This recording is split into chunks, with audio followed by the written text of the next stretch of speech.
Namaste student. Today is 11th day of our bridge course. Bridge course means सेतू अभ्यासक्रम. हे मी तुम्हाला दररोज सांगत आलोय. आणि या ठिकाणी आपण 7वीच्या गणित विषयाचा अभ्यासक्रम सेतू अभ्यासक्रमातील 11व्या दिवशी काय शिकायचंय ते या ठिकाणी पाहूयात. तर आज आपण शिकणार आहोत गुणाकार व्यस्त. Today we are going to learn about reciprocals और मल्टिप्लिकेटिव्ह इनवर्स.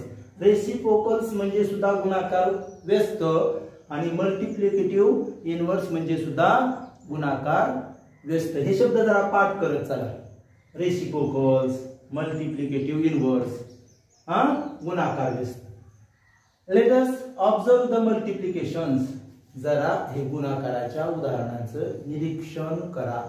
नीट बघा, बारकाईने लक्षपूर्वक पहा.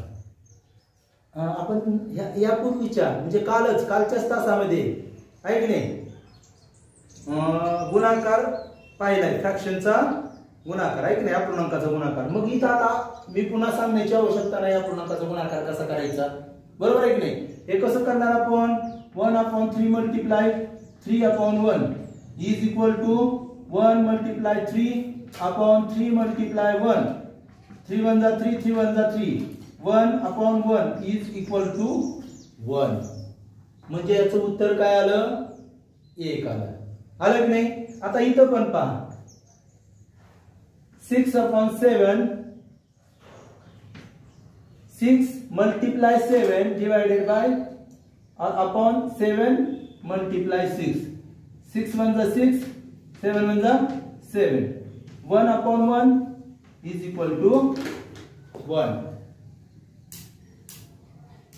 4/1 multiply 1/4. 4 into 1/1 into 4. 4 1 जा 4, 4 1 जा 4. 1/1 is equal to 1. मग हे 3 उदाहरणं ज्यावेळी आपण पाहिले त्यावेळी आपल्या असं लक्षात आलं की सर्वांचं उत्तर काय आलंय रे. 1 आलं. एक नाही. आन्सर ऑफ ऑल एक्झाम्पल कम 1. एकच उदाहरण आहे. Product of all example is 1. प्रत्येकांचा गुणाकार 1 आलाय. मग या दोन ज्या संख्या आहेत त्या रेसिप्रोकल्स आहेत. रेसिप्रोकल्स गुणाकार व्यस्त. म्हणजे गुणाकार व्यस्त 1/3 चा रेसिप्रोकल्स काय असेल 3. 3 चा रेसिप्रोकल्स काय असेल किंवा मल्टिप्लिकेटिव्ह इनवर्स किंवा गुणाकार व्यस्त 3 चा 1/3. हे लक्षात घ्या. त्यानंतर सेकंड एक्झाम्पलचा आपण विचार करू. त्यावेळी लक्षात येईल 6/7 आणि 7/6 यांचा सुद्धा गुणाकार 1 आला. म्हणून 6/7 ची गुणाकार व्यस्त संख्या कोणती आहे 7/6. आणि 6 हे बघा दुसरं इथंच हेच उलट लिहितो मी, फक्त वर लिहिले त्याप्रमाणे 7/6 ची गुणाकार व्यस्त संख्या काय 6/7. थर्ड एक्झाम्पलचा विचार करताना आपल्या लक्षात येईल 4 into 1/4 याचं सुद्धा आन्सर आपलं 1 आलेलं आहे. म्हणजे 4 and 1/4 ह्या सुद्धा कशा संख्या आहेत रेसिप्रोकल्स आहेत किंवा त्यालाच काय म्हणू गुणाकार व्यस्त आहेत किंवा मल्टिप्लिकेटिव्ह इनवर्स आहेत. म्हणजेच 1/4 चा रेसिप्रोकल्स काय असेल तर 4 असेल. आता नीट लक्षात घ्या. ज्यावेळी आपण इथं सर्व विचार करू उदाहरणाचा त्यावेळी लक्षात येईल 1/3 चा रेसिप्रोकल काय आला 3/1. 3/1 चा रेसिप्रोकल काय आला 1/3. 6/5 चा रेसिप्रोकल काय आहे 7/6. 7/6 चा रेसिप्रोकल काय? हे बघा, खालचं वर, वरचं खाली, खाली नेमकं वर पाय, त्यालाच म्हणायचं गुणाकार व्यस्त. मल्टिप्लिकेटिव्ह इनव्हर्स म्हणजे अंशाचा छेद करायचा आणि छेदाचा अंश करायचा. पण तुम्हाला जर कुणी विचारलं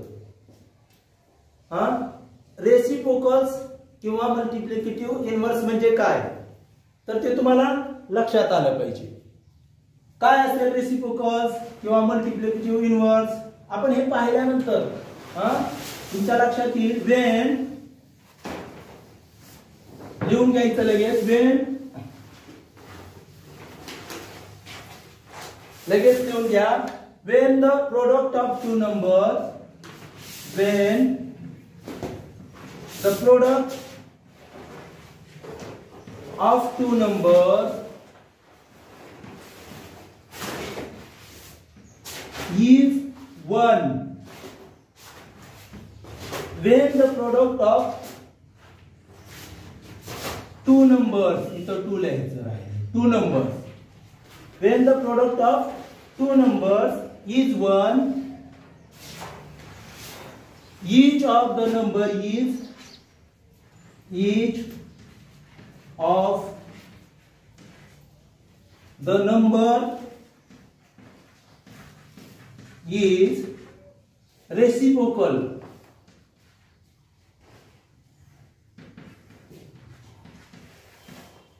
or किंवा रेसिप्रोकलच आपण दुसरं नाव काय देतो? Inverse multiplication, multiplicative inverse, sorry multiplicative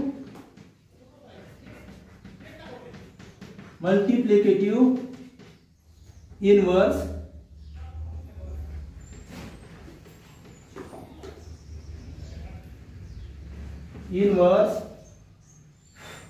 of the other,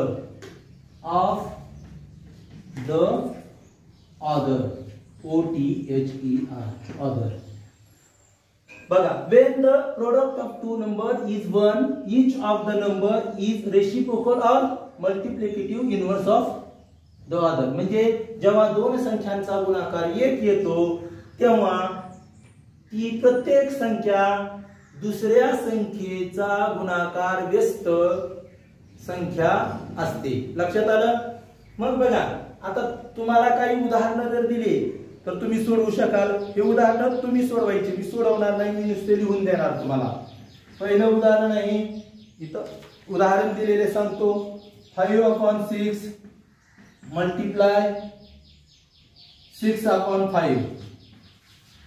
त्यानंतर 2/3 multiply 3/2. Third example 61/3 multiply 3/61. Fourth example 15/6 multiply 6/15. Fifth example 4 multiply 1/4. And sixth example 1/7 multiply 7. ही उदाहरणं सोडवा. ही उदाहरणं सोडवल्यावर बघा की यांचा प्रोडक्ट 1 येतो का. आणि जर 1 प्रोडक्ट आला यांचा तर हे काय आहेत? एकमेकांचे रेसिप्रोकल्स आहेत किंवा मल्टिप्लिकेटिव्ह इनव्हर्स आहेत.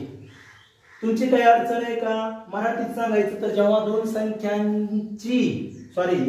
दोन संख्यांचा गुणाकार 1 येतो, 1, तेव्हा त्या दोन संख्या काय असतात? एकमेकींच्या गुणाकार व्यस्त असतात. आणि थोडक्यात लक्षात कसं घ्यायचं नीट बघा. हे सगळे आपल्याला एक तर पॉझिटिव्ह नंबर्स दिलेत, निगेटिव्ह नंबरचा इथं विचार पण केलेला नाही सध्या तरी. पॉझिटिव्ह आहेत, आपण जे आहे ते घेऊयात अगोदर, गडबड करायची नाही. आता तुम्हाला थोडक्यात लक्षात ठेवायला सांगतो. समजा 5/3 दिस इज अ फ्रॅक्शन आणि आपल्याला जर त्याचा विचारलं मल्टिप्लिकेटिव्ह इनव्हर्स काय असेल तर तुम्ही काय सांगणार? हे बघा, डिनोमिनेटर जो आहे त्याचा नॉमिनेटर बनला पाहिजे आणि नॉमिनेटरचा काय बनला पाहिजे? डिनोमिनेटर बनला पाहिजे, आहे की नाही? मग काय होईल? न्यूमरेटरचा काय बनला पाहिजे? डिनोमिनेटर. आणि डिनोमिनेटरचं काय बनलं पाहिजे, न्यूमरेटर. आणि मग अशा पद्धतीनं हे 3/5 हा या संख्येचा रेसिप्रोकल असेल.